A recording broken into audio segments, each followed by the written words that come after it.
Ahibati fillah, a'azani Allah wa yakum. Kemudian kita lanjutkan pada pembahasan setelahnya, yaitu faslun syurutu ijza'il hajari fil istinja. Qala al-musannif rahimahullahu ta'ala wa nafa'ana bi'ilmihi fid dunya wal akhirah. Syurutu ijza'il hajari thamaniyatun. Pertama, an yakuna bi thalathati ahjarin. Yang kedua, wa an yunkiya al-mahalla. Yang ketiga, wa alla yajifa an-najasu. Yang keempat, wala yantaqila. Yang kelima, wala yatra'a alaihi akharu. Yang keenam, wala yujawiza safhatahu wa hasyafatahu. Yang ketujuh, wala yusibahu ma'un. Yang kedelapan, wa antakuna al-ahjaru tahiratan. Ahibati fillah, a'azani Allah wa yakum. Pada fasal ini, musannif rahimahullahu ta'ala membahas tentang syarat istinja. Ya, syarat istinja. Kemudian pembahasan yang kita bahas yang pertama yaitu adalah pengertian istinja. Apa itu istinja? Istinja secara bahasa yaitu adalah al-qat'u, memotong, ya. Memotong artinya ketika kita habis buang air kecil atau buang air besar, itu kondisi kita sedang bersambung dengan benda najis. Kemudian diistinja, dipotong benda najis tersebut dengan benda-benda yang akan dipaparkan oleh musannif pada setelah ini. Lughatan yaitu adalah al-qat'u. Adapun secara istilahan, izalatul khariji an-najasi al-mulawwithi minal farji bima'in aw hajarin. Pengertiannya secara syar'an, ya, istilah yaitu adalah menghilangkan benda yang keluar, benda najis yang keluar yang menempel pada kemaluan, ya, baik kemaluan ataupun kubul ataupun dubur, bima'in au hajar, dengan air ataupun dengan batu. Dengan air kita bilang istinja, ya, dicuci. Adapun dengan batu namanya al-istijmar, ya, beristinja menggunakan al-ahjar, batu, maka dinamakan al-istijmar. Kemudian yang kedua yaitu adalah apa hukum beristinja. Hukumnya adalah wajib apabila, ya, kubur ataupun dubur itu ternodai oleh najis, ya. Ada najisnya di situ, kotoran misalkan atau baul, maka wajib hukumnya beristinja. Kedua, hukum istinja bisa menjadi, ya, sunnah ketika kotoran tersebut tidak mengotori atau tidak berada pada kubur ataupun dubur. Dan istinja bisa menjadi haram ketika kita beristinja menggunakan benda-benda yang terhormat, ya, benda-benda yang diharamkan untuk beristinja, contohnya makanan ataupun kitab hadis, ya, Al-Quran, maka hukumnya haram beristinja dengan benda-benda ini. Ahibati fillah, a'azani Allah wa yakum, ini berkaitan dengan hukum istinja. Kemudian pertanyaannya, pada pembahasan kali ini kita membahas tentang al-istijmar, ya, syarat-syarat istinja menggunakan batu. Pertanyaannya, apakah beristinja menggunakan batu ini hanya pada kondisi tertentu? Contohnya, apakah beristinja ini hanya untuk ketika tidak ada air? Pertanyaan seperti itu. Jawabannya adalah istijmar, beristinja menggunakan batu, tidak terkait dengan tidak adanya air atau adanya air. Jadi boleh ketika tidak ada air dan boleh pula ketika ada air, ya. Ini istijmar. Jadi istijmar tidak berkaitan dengan, ya, ketidakadaan air seperti tayamum. Jadi istijmar boleh ketika ada air ataupun ketika tidak ada air. Ahibati fillah, a'azani Allah wa yakum. Kita baca kita jelaskan apa yang ada disebutkan oleh musannif di sini. Syurutu ijza'il hajar. Syurut pengertiannya apa? Syurut yaitu adalah ma yalzamu min wujudihi al-wujud. Apabila syarat itu ada, maka sesuatu yang disyaratkan itu ada, ya. Apabila syarat itu terpenuhi, maka ibadahnya sah. apabila syarat itu tidak ada, tidak terpenuhi, maka ibadahnya juga tidak sah. Itu adalah syarat. Ma yalzamu min wujudihi al-wujud. Kemudian syurutu ijza'il hajar. Syarat kapan batu tersebut bisa digunakan untuk beristinja.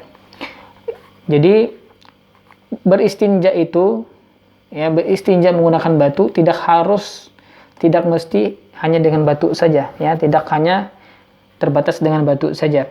Bisa dengan benda-benda lain, bisa, ya. Yang penting benda tersebut memenuhi 3 syarat berikut. Yang pertama yaitu adalah an yakuna jamidan.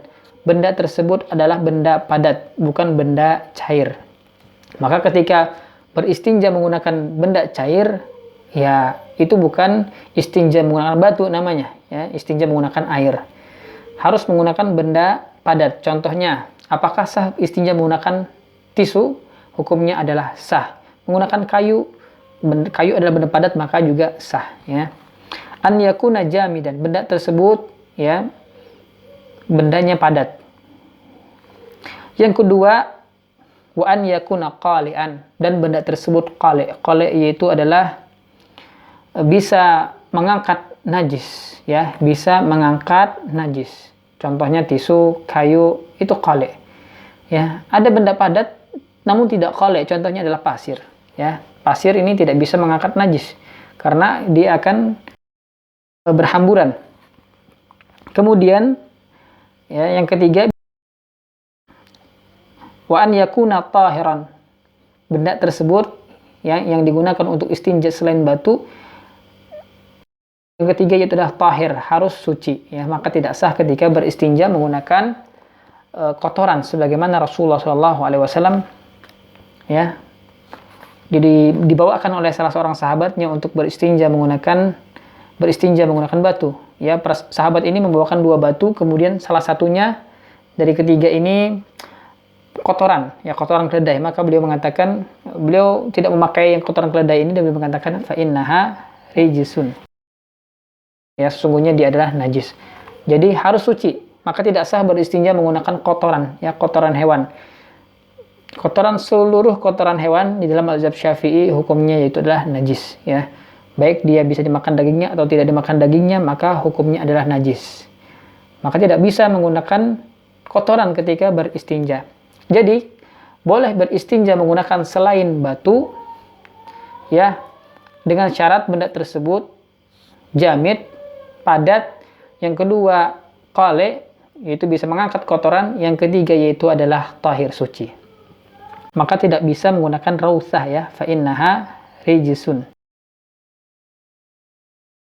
Kemudian yang keempat yaitu adalah wa an yakuna ghaira muhtaram, ya, benda tersebut bukan benda yang muhtaram. Benda muhtaram contohnya ta'am, maka tidak sah beristinja menggunakan makanan atau beristinja menggunakan kitab hadis, maka tidak sah karena benda kitab ini adalah muhtaram, syai' muhtaram. Atau menggunakan mushaf, beristinja menggunakan mushaf, maka hukumnya haram, ya, karena ini benda yang suci, muhtaram, yang dihormati, makanan, ya, maka tidak sah menggunakan benda yang muhtaram. Jadi bisa kita menggunakan selain batu, yang penting terpenuhi 4 syarat berikut, yaitu jamid, yang kedua qali', ya, bisa mengangkat najis tersebut. Kemudian yang ketiga yaitu adalah tahir, suci, bukan najis. Kemudian yang keempat yaitu adalah bukan benda yang terhormat, ya. Ahibati billah, a'azani Allah wa iyyakum. Kemudian kita masuk kepada pembahasan istinjanya. Syurutu ijza'il hajari thamaniyatun, ya. Syarat kapan istinja itu sah menggunakan batu, maka di sini syaratnya ada 8, ya. Syaratnya ada 8. Yang pertama, an yakuna bi thalathati ahjarin. Beristinja menggunakan 3 batu. Ini syarat yang pertama. Kapan istinja kita sah? Ketika kita menggunakan 3 batu, ya. An yakuna bi thalathati ahjarin. 3 batu, atau bisa juga menggunakan 1 batu namun bersudut, memiliki 3 sudut, ya. satu batu tapi memiliki 3 sudut, ya. Beristinja menggunakan sudut yang pertama, kemudian sudut yang kedua, kemudian sudut yang ketiga, atau menggunakan 3 batu, 1, 2, 3, atau menggunakan 3 tisu. Kalau kita misalkan mau menggunakan tisu, ya, tisunya harus kering, bukan tisu basah. 1 selembar, kemudian 2, 3, ya. Karena Nabi Shallallahu Alaihi Wasallam melarang beristinja kurang dari 3 batu, sebagaimana yang dikatakan, ya, oleh Salman Al-Farisi radhiyallahu taala anhu, nahana an-nabiy sallallahu alaihi wasallam an nastanjiya bi aqalli min ahjar, min salasati ahjar. Sebagaimana, ya, jadi beristinja menggunakan kurang dari 3 batu itu adalah perbuatan yang dilarang oleh Rasulullah sallallahu alaihi wasallam. Sebagaimana disebutkan dalam hadis Salman Al-Farisi radhiyallahu taala anhu, nahana an nastaqbila al-qiblah. Nabi melarang kami ketika membuang hajat, ya, menghadap kiblat ataupun membelakangi kiblat, atau ketika buang baik hajat besar ataupun hajat kecil. Wa nastanjiya bil yamin. Kemudian Nabi juga melarang kami untuk beristinja menggunakan tangan kanan. Jadi beristinja menggunakan tangan kiri, ya. Tangan kanan ini digunakan untuk hal-hal yang positif, hal-hal yang terpuji, ya. Karena Rasulullah SAW yu'jibu tayammun, ya. Beliau suka mendahulukan yang kanan pada hal-hal yang positif, yang baik, ya. Adapun yang kiri pada hal-hal yang berkaitan dengan najis, ya, yang buruk segala macam. Wa an nastanjiya bil yamin. Nabi melarang beristinja menggunakan tangan kanan. Cebok menggunakan tangan kanan dilarang, ya, haram. Tidak boleh cebok menggunakan tangan kanan, karena dia, ya, digunakan untuk sesuatu yang baik-baik. Au an nastanjiya bi aqalli min salasati ahjarin. Dan Nabi juga melarang kami untuk beristinja kurang dari 3 batu, ya. Jadi beristinja harus 3 batu. Kalau misalkan menggunakan 3 batu, ya, 1, 2, dan 3, dan bendanya belum hilang, ya, kotoran goibnya atau baulnya belum hilang, belum terangkat, maka bisa menambah dari 3 batu, ya, bisa menjadi 4, 5, atau kelipatan 3, 6, ya. Maka ini tidak masalah seperti itu.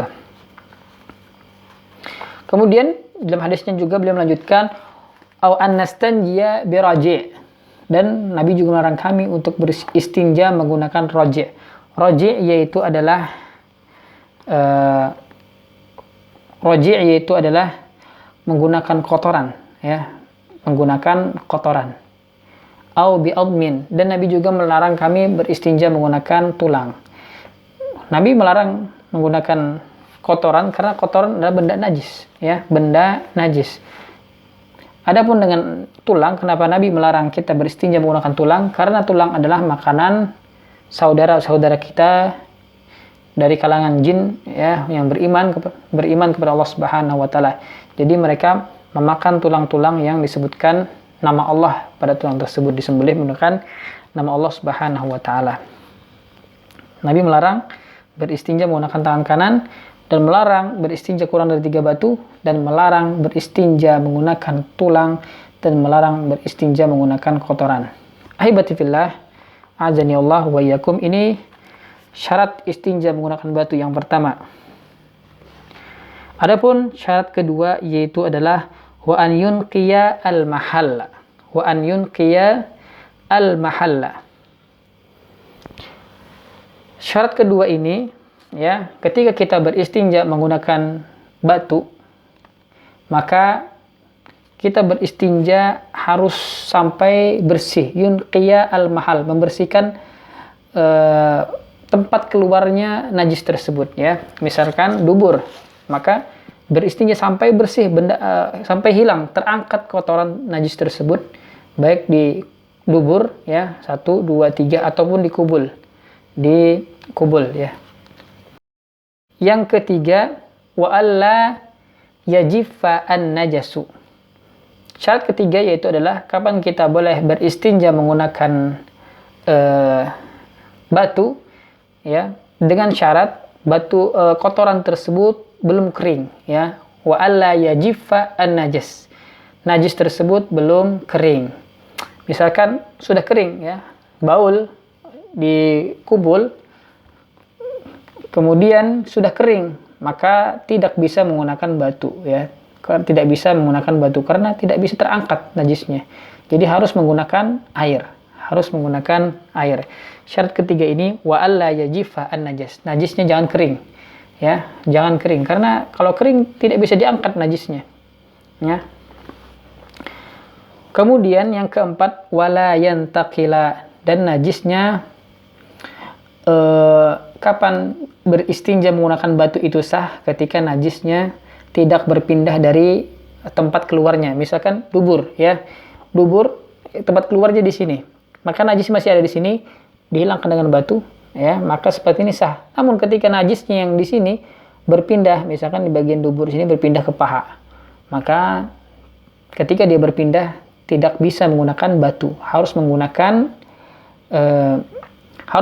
air, ya. Harus beristinja menggunakan air, tidak bisa menggunakan batu. Wala yantaqila. Kemudian yang kelima yaitu adalah wala yatra'a alaihi akharu. Ya, najis tersebut tidak bercampur dengan benda yang lain. Contohnya misalkan ada ghaid atau kotoran tercampur dengan benda lain, baik benda itu benda najis, ya, seperti darah ataupun benda suci seperti debu, maka tidak bisa menggunakan batu, ya, harus menggunakan air. Jadi kapan istinja menggunakan batu diperbolehkan ketika najis tersebut belum bercampur dengan benda yang lain, ya, belum bercampur dengan benda yang lain, maka diperbolehkan beristijmar menggunakan batu. Kalau sudah bercampur dengan benda yang lain, keringat misalkan atau turab, debu, maka harus menggunakan air. Maka tidak sah ketika kita beristinja menggunakan tisu basah. Karena tisu basah mengandung air. Kemudian yang keenam, wala yujawiza safhatahu wa hasyafatahu.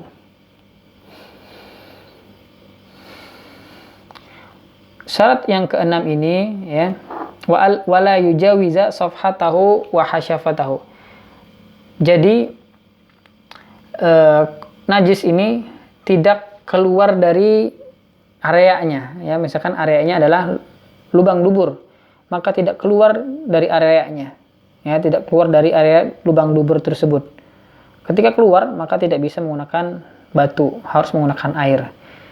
Atau hasyafatahu. Hasyafah itu adalah ra'su zakar.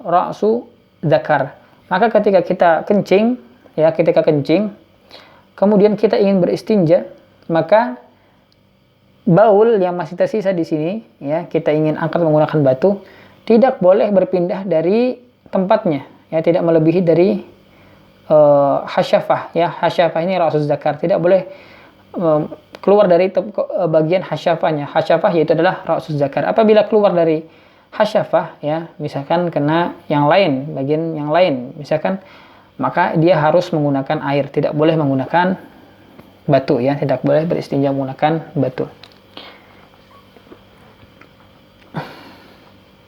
Kemudian yang ketujuh, wala yusibahu ma'un, ya, wala yusibahu ma'un. Wala yusibahu ma'un, yusibahu artinya, dan kapan istinja itu sah? Ketika najis tersebut tidak bercampur dengan air, tertimpa dengan air. Artinya kalau najis tersebut terkena air, tertimpa oleh air, maka wajib menggunakan air, tidak boleh menggunakan batu. Seperti halnya beristinja menggunakan tisu basah tadi, ya. Ya, syaratnya yaitu adalah kering, ya, tidak boleh bercampur dengan air. Wala yusibahu ma'un. Yang terakhir yaitu adalah wa antakunal ahjaru tahiratan.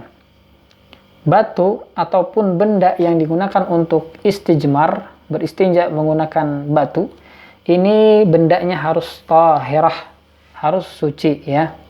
Harus suci, maka tidak bisa ketika benda tersebut najis, maka tidak sah istinjanya. Ya, seperti yang dilakukan Nabi Shallallahu Alaihi Wasallam ketika sahabat yang diminta untuk membawakan 3 batu, ya, maka beliau membawakan 2 batu dan satunya yaitu adalah kotoran rausah, ya, kotoran himar, kotoran keledai. Maka beliau mengatakan fa innaha rijsun, sesungguhnya kotoran ini najis, ya, tidak bisa digunakan untuk beristinja. Maka beliau hanya menggunakan yang batu saja. Syaratnya yaitu adalah an yakuna wa an takunal ahjaru, ya, 3 batu ini tahiratan, semuanya suci. Maka tidak sah juga ketika kita beristinja menggunakan batu yang sudah musta'mal, batu yang sudah dipakai untuk beristinja, ya, maka batu ini najis, ya, harus disucikan terlebih dahulu baru bisa dipakai untuk beristinja. Ahibati fillah, a'azani Allah wa iyyakum. Kemudian yang perlu kita ketahui juga kaifiyah istinja yang afdal, bagaimana cara maratib, ya, martabat istinja yang paling afdal bagaimana, kemudian yang paling bawah bagaimana. Maka kaifiyah afdal dalam beristinja yaitu yang pertama yaitu adalah menggabungkan antara 3 batu plus air. 3 batu plus air. Jadi ketika dia selesai buang hajat, buang kotoran, maka dia mengangkat kotoran tersebut, ya, mengangkat kotoran tersebut dengan 3 batunya. Kemudian baru disiram, dicuci menggunakan air. Ini kaifiyah yang paling afdal, yang paling tinggi, ya, martabatnya yang paling tinggi. Kemudian kaifiyah kedua yang di bawahnya, martabat yang kedua yaitu adalah menggunakan air saja, ya, menggunakan air saja, mencukupkan dengan air. Kemudian martabat yang di bawahnya lagi, yang ketiga, martabat yang paling rendah yaitu adalah menggunakan 3 batu.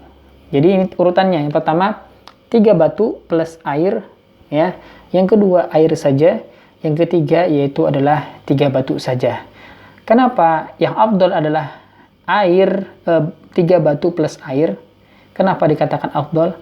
Karena, ya, ketika kita menggunakan 3 batu terlebih dahulu, tangan kita tidak bersentuhan langsung dengan benda najisnya. 3 batu tersebut yang bersentuhan langsung baru disiram menggunakan air.